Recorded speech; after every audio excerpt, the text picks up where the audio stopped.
Hello, I'm Patricia, and I'd like to welcome you back to Poetry Pea. I hope your summer is treating you kindly, whether you're making the most of long evenings, escaping the heat with a shady walk or a dip in the pool, or simply finding a quiet moment with a good poem. While I'm taking a little summer break from recording, I'm delighted to revisit some of my favourite episodes from the Poetry Pea archive. This time, Series 4 of the podcast. Today's repeat features the wonderful David J. Kelly, reading from his Touchstone Distinguished Books Honourable Mention collection, Small Hadron Divider.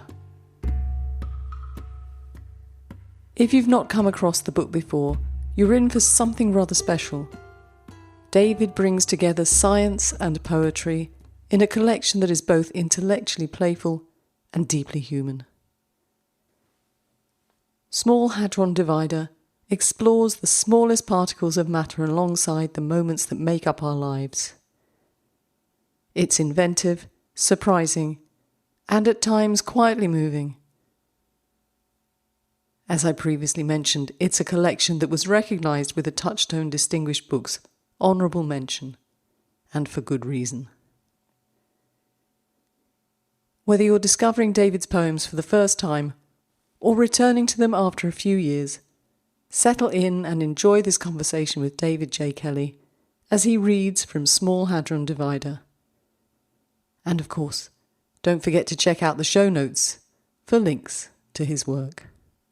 Ciao! David, welcome to the podcast. It's a delight to finally meet you, albeit virtually, having read your work for the last few years. Regulars to the podcast will have heard your work, but if you don't know about David, here's a little bit about him.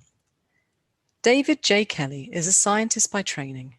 He's got a PhD in zoology, but has been fascinated by the music of language for longer than he can remember. He says his hobbies are birds and words, and his first collection, Hammerscale from the Thrush's Anvil, was published in November 2016 by Alba Publishing, and Small Hadron Divider by Red Moon Press in 2020. In fact, Small Hadron Divider was recognised with an honourable mention in the Touchstone Awards by the Haiku Foundation. Congratulations, David. Thank you very much. Johannes S. H. Bjerg said of it, "In this collection you will get samples of it all, of human emotions and states of mind as they pass through David J. Kelly, be it self-irony, observations of human nature, and nature as nature, carefully expressed in the subgenre of haikai, haiku, senryu, haibun, concrete haiku, and more. A palette of many colours, worth reading and reading again." Now, according to the Haiku Foundation, and I'm sure David will tell us if this is true in a sec, the name derives from the particle accelerator Large Hadron Collider in CERN, Switzerland. Is that right now, David? I've borrowed from that name. So because the sections within the book are relating to the flavours of quarks, and the introduction to the book will explain that in more detail.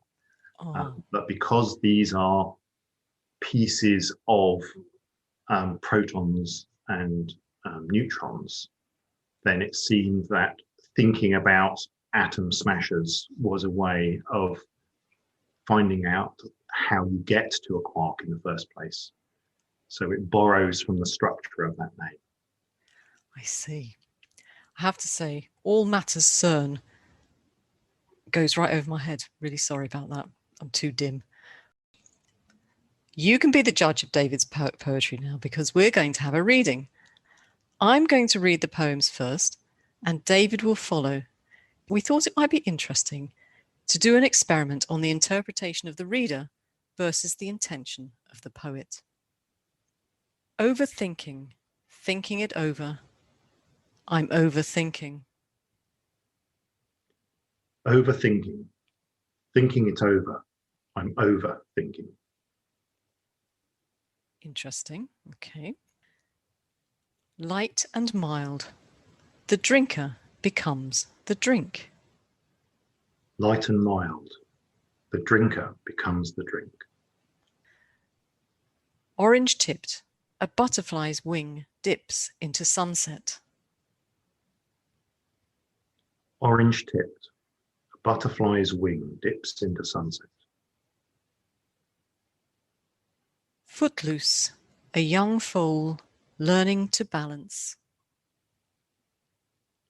Footloose, a young foal learning to balance. Vermilion, too many poppies to count. Vermilion, too many poppies to count. Silence descends as far as the ear can hear, flake by flake.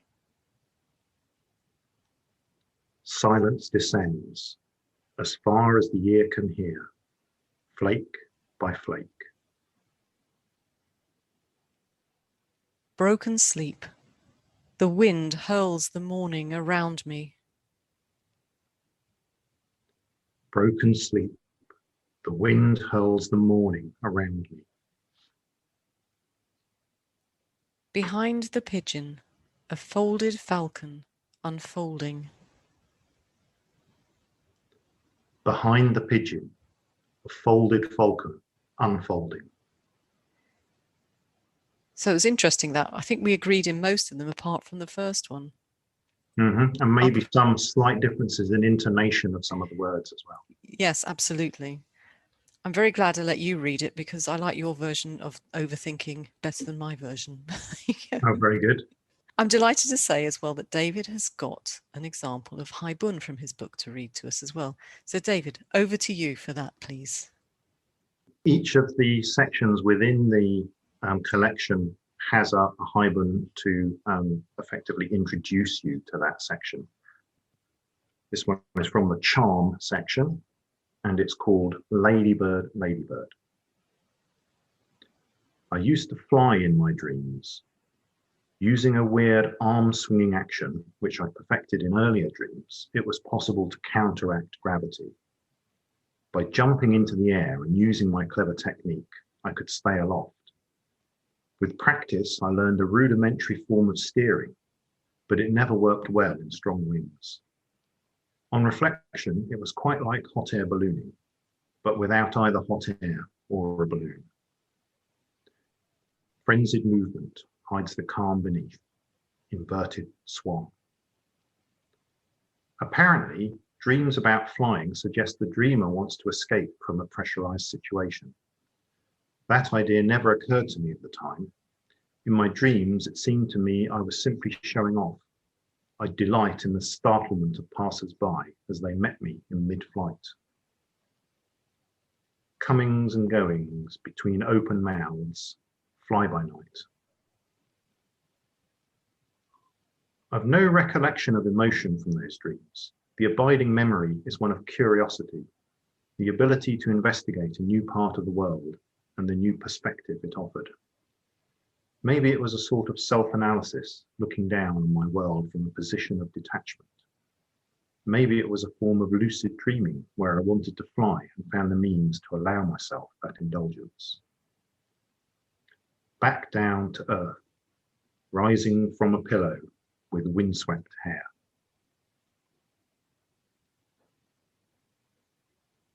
Thanks, David. I read recently, I think it was Mike Railing from Failed Haiku.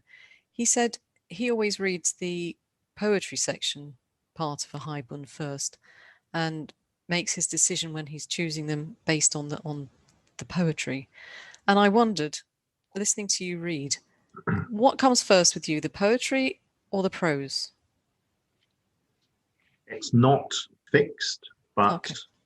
I believe it's generally easier if you have your haiku to start with. So if you are exploring a situation or a location, an emotion, if it's possible to collect a few haiku from that, you can then write a story around those. That tends to be a lot easier than having a story with no haiku and then trying to fit something into it, because sadly, you generally see the cracks in those things. Oh, that's interesting. So you had this series of haiku and then wrote the story around them. Is that how it worked for you? I'm not entirely sure how this one came about. I think there were maybe some haiku, but not all of the ones that are here, and a story, and the two came together fortuitously. Before I let you go, I have to ask too, you've had 2 books published now. How did you go about getting your first book published? I think I was quite fortunate because I actually knew the name of a publisher. So not just the company, you mentioned Alba Publishing, but I actually knew the person who ran that publishing house, because they have connections with a number of other poets, haiku poets within Dublin. So I attended a number of book launches, and as time went by, I'd collected sufficient material that I thought there was a collection there. And I organized that in some way and then sent it along to this person. I even managed to raise the subject with them at the end of one of the book launches. And so it didn't even come as a surprise when that collection was sent. Now, I believe that's a position of privilege, and other people may have to approach these people without that introduction. But I'm sure that's the best that you can do. You can get your work into some sort of order and then send it along to people who you believe are interested in publishing this specific type of work. Yes. And I think if you're interested in haiku, you'll know the publishing houses who would be interested in talking to you, or in the first instance. And then obviously, having had the first book published, was it then easier to follow that up for the second one? I found making the second collection more demanding than making the first collection. And I'm told that numerous authors of all different genres find the second book or collection more difficult to get a handle on than the first. And it took me a long time to decide what sort of structure I might want to it. The first collection and the second collection both have a number of sections, and each of those sections start with haiku, and that felt like a good way of structuring the second book. But I wasn't happy that I had a way of linking the various sections. So I cast about for some time before coming to the quark flavours, which coincidentally have a number of different useful headings. So if I may just list them, there are 6. There are up and down, top and bottom, strange and charm. And so if you interpret those liberally, you can move off in all sorts of different directions. And that proved very, very useful for grouping the work together. Did you get any help and advice from publishers on what you needed to do? I was very lucky that I basically looked at the work of other writers and found some themes to the way people were presenting their work. And I chose a style of presentation that I was most comfortable with. Now, I've seen other people work with maybe even a single theme on their entire collection. I don't think I can offer such focused work as that. So I had to find a way of offering subheadings. And perhaps the reason I chose the quark flavours was it offered me more subheadings than the previous collection. I think you made a good point there, actually, that if somebody is considering putting a collection together or considering going to a publisher, they should try and get hold of and read and analyze some of the output of that publisher, of the haiku poets within that stable, so that they can basically have an idea of what to do and how to approach the whole thing. Yes, and what's interesting as well is that there are quite a large number of collections now available as free ebooks online. I think some publishers say after 15 or 20 years, then they automatically make them available. So there's no need to have a hard copy at that point. So that's certainly very useful. And other people decide that they don't necessarily want a physical collection. They're quite happy to have the thing as a document, a virtual collection. And so you're free to explore them at that point. Thank you for the advice for people who are starting out thinking about putting their first collection together. It's really very, very useful. And thank you so much for that reading. And I just wanted to go back to one of the poems. The great thing about talking to other poets and listening to other poets read their work is that I learn so much. And each time I speak to another poet, it inspires me to go ahead and write some more poems myself. And this poem that I'm going to read again really made me quite envious of your work. And the poem in question was: Broken sleep, the wind hurls the morning around me. Broken sleep, the wind hurls the morning around me. I can just see myself now lying in bed, tossing and turning, and quite cross that I haven't had a good night's sleep, and a storm raging outside the window. It's just fabulous. And as with many really successful haiku, it's very simple, but it says everything in just those 3 simple lines, doesn't it? Delighted you like it. And I think maybe the language it uses is a little unusual. And so perhaps one of the things that does is it doesn't give you quite such a concrete image. It gives you a feeling of something happening rather than an exact image. And so then what you do is you use your imagination to fill the gaps. And that's one of the things that can make this writing very different for different readers, because they bring their own experience to it. And so each reader can find a slightly different aspect. Yes, you're right. Again, another very important point, that we should allow our poem some space, or some space within the poem for that reader to come along and make it their own. And I think the word that does that for me is hurls. The wind hurls the morning around me. It's such an unusual way of expressing it. As you said, it's not a concrete image, is it? It allows me to utilize my imagination within your poem, and it's just beautiful. Thank you. And it's been a pleasure to have you on the podcast. I hope you'll come back again. Are you putting together another collection?